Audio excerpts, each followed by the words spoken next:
Lamonica, so wonderful to have the opportunity to speak with you. I am talking to you from Toronto, Canada, a city you know pretty well, I'd say. I love Toronto. I told my agent if there's something available in Toronto for me to go back and work on, I'll give him a discount. I love it Okay, up no, there. we loved having you. Designated Survivor. I mean, what a great show. How did you love working with our beloved Kiefer Sutherland? Kiefer is the man. I didn't know how much him and his family had to do with the infrastructure and just Canada, period, with Donald Sutherland. Like Yes, they're all big deals out there. And it was they funny. are. One of the episodes we shot, we were at Kiefer's elementary school, and he didn't tell us until the end of the day. It was like, yeah, we're together the whole day, and he's like, yeah, I went to school here. We're like, you're supposed to lead with that. Like, how are you here the whole? We've been here all week, and you're just telling us now. But yeah, he's ingrained in that Yeah, that Canadian world. I love it. I he love is. Toronto. Great family. Oh, well, listen, you're welcome back anytime. As you said, we will take you anytime, Monica. But 1883 was not shot in Toronto. It looked hot and dusty and, everything that cowboy world should be at that time, obviously. But I want to start by asking you this. What was it like, or what has it been like to live in Taylor Sheridan's world? It it was hot in Taylor Sheridan's world. Then it got extremely cold in Yeah, Taylor Sheridan's world. I think 5 or 7% of everything we shot was indoors, but the rest of the time was outside. yeah, It's just Taylor tells an authentic story. He tells a real story and a truthful story. And a lot of that truth is being out in the elements, out in the right. range, out not in a Yes, studio. yeah. So it was we felt it. It was the most difficult job I've ever had, but it was the most gratifying job I've ever had. Well, I can imagine. I mean, on twofold here, you guys went to cowboy camp because you have to prepare. You're horseback riding. You're, working with cattle. You're shooting. You're roping. You're everything. Tell me a little bit about that experience, because to be thrown into this and to have to do all this and then make it look good, which you did, I have to say. Kudos to Thank you. you. But Thank it's you. pressure. What's it like? Yeah, it was Cowboy Camp was hard. And leading into it, you tell your buddies, yeah, we're doing Cowboy Camp. Like, oh, I want to go to Cowboy Camp. Like it's Disneyland. Like it sounds fun. I want to do Cowboy Camp. And you get there and it's fun, but after like the third day, you got muscles hurting that you never knew existed. And you're up, before the sun's up every day, and you're on your horse for 4 hours learning. And from there, you would go to wagon training, and then you'd go to lunch. And then from there, you'd go to weapons training. And then we'd learn how to rope and cattle Yeah, drive. And for 3 weeks of that. But I think the biggest part of the cowboy camp was the cast bonding. All of right. us being together and us day in, day out. That's all we had. We were away from our families. We were away from everything that we know and love. And we're building this new family with the cast. Yeah, If we're all together on this ranch, it's like, I'm going to town to the grocery store. Tim's like, hey, I'm jumping in the car with you. Or, yeah, I'll call Sam like, hey, you need anything? Like, we're all leaning on each other because we're all we have out there. yeah. And that went right into filming. So it Right. was that brotherhood that we created during Cowboy Camp. It lent itself right into filming the show. Yeah, I can just imagine. And I want to know from you, Monica, if when you booked the role, when you got it, or when you first even looked at the scripts, what was it? Thomas is such a great character. And he's a guy who's been through a lot of stuff, no question about it. So I wanted to know from you, when you first looked at the scripts and you went, what surprised you most about it? Or what impressed you most about these scripts? And especially the character of Thomas. The authenticity of the whole thing, of the perspectives being told through certain goggles that we haven't seen, in westerns before. Yeah. The way the portrayal of the indigenous people, the Native Americans, a story of a young coming of age girl told in a western.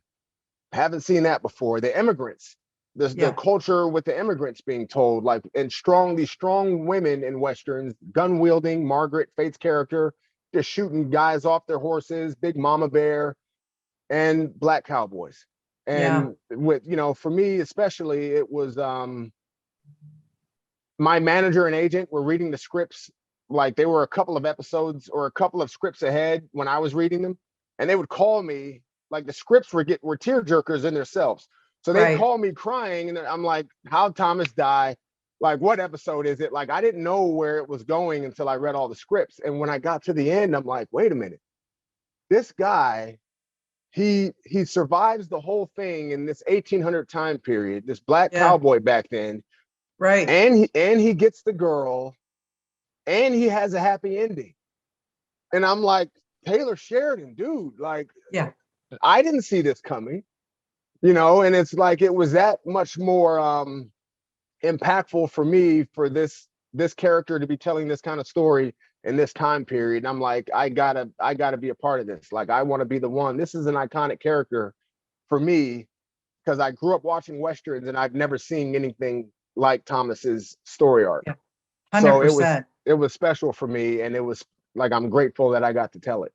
Yeah, yeah, it is truly amazing to watch his arc, his journey. And then you get to work with the fabulous Sam Elliott, who seriously, if he wasn't married, I have a big crush on that guy. And I've told him that before too. I have a great picture of when I interviewed him at TIFF a few years ago, and he's hugging me, and I'm like, I hope Catherine doesn't get jealous, but it's all Yeah. good. It's all good. But to work side by side with that man, wow. I mean, come on, seriously, what was that like? Yeah, the Sam effect. And when we did have scenes where there were a lot of extras around, and people were just looking at Sam from a distance. But Sam is just Sam. He's this warm-natured, loving dude that's just, he wants everyone around him to be comfortable, and he's a giving actor if you're in a scene with him. But there was this one story with Sam. It was a scene where where we see Tim's character after, in the like first episode, we're in this bar, we're trying to recruit people, and we Yeah. see Wade and we see Ennis, and there was a waitress that they told one of the extras to come and pour us water while we were there, Hmm. you know, in the scene. Yeah. And she was so nervous. Like, she didn't know she was going to be doing this. Her hands doing this while she's pouring.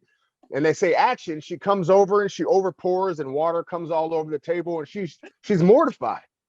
And she kind of, like, you know, they say cut. Hey, come in. We got to clean this stuff up. And she goes back there. She's like, I just ruined the whole show. You know, she's just distraught. Oh, yeah. Sam kind of quietly gets up while they're setting up and everything.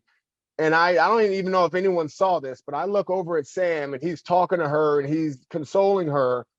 And you see her, this big smile comes on her face. And, Oh, you know, take two, we go back and do the scene again. From that, we did that scene maybe 10, 12 times. Every time after that, her hand was steady and she was calm and it was chill. And that's like the Sam Elliott effect. That's his effect he had on amazing. everybody. Yeah, put her at ease, and that's all you need. When you Yeah. have a big star like that, that's so humble. That's a great story. Thank you for sharing it. I have to ask you too. I mean, your character, Thomas, says he's wearing the Civil War, the uniform, the jacket. And what was that like when you put it on for the first time? Like, what did that feel like? What does that mean to you to put something like that on? It was humbling. I know the history of Buffalo Soldiers, the 9th, 10th Cavalry. It was, you know, watching Danny Glover wear the Buffalo Soldier jacket in old movies and TV shows, and just knowing, you know, what it meant for Black men in that period to be a part of something, Yeah. to be invited into the military first, but you have your own horse, you have these guns, even though they might have been secondhand guns and secondhand horses, you're a soldier. And Right. that meant something in the Civil War and post-Civil War. And I knew it meant something to me when I'm putting it on, when we're going through wardrobe. We had a scene in Fort Worth where Billy Bob's character came in, and we had about 400 extras in Hell's Half Acre. And there were other Black actors there, background players. And a couple of them came up to me during, like, in between takes, and it was like, hey man, like, you know, how does it feel?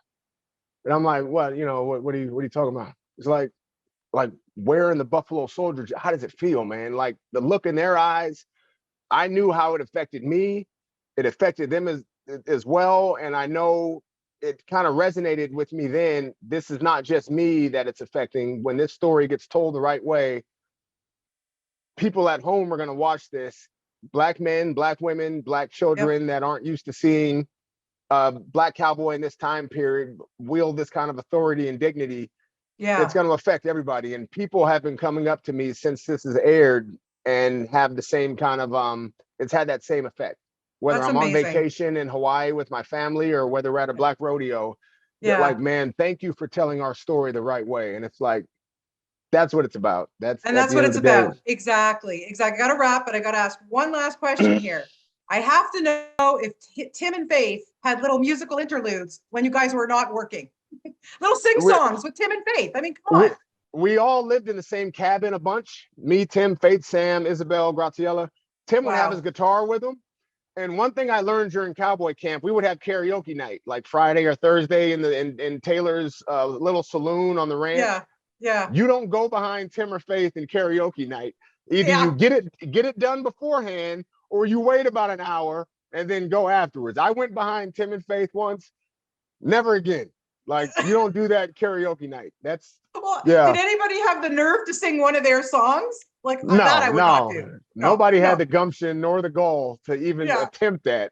I But hear you. yeah, That is yeah. hilarious. Well, that's good. I was dying to know, had to know that. Listen, so wonderful to have the opportunity to talk to you today. Thank you so much. And I'm going to be checking the airports. We need you back here in Toronto. So I'll know when you're Yeah, here.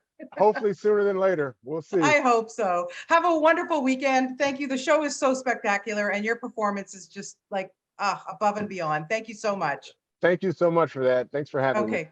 Okay. Take care. Bye-bye. Bye bye.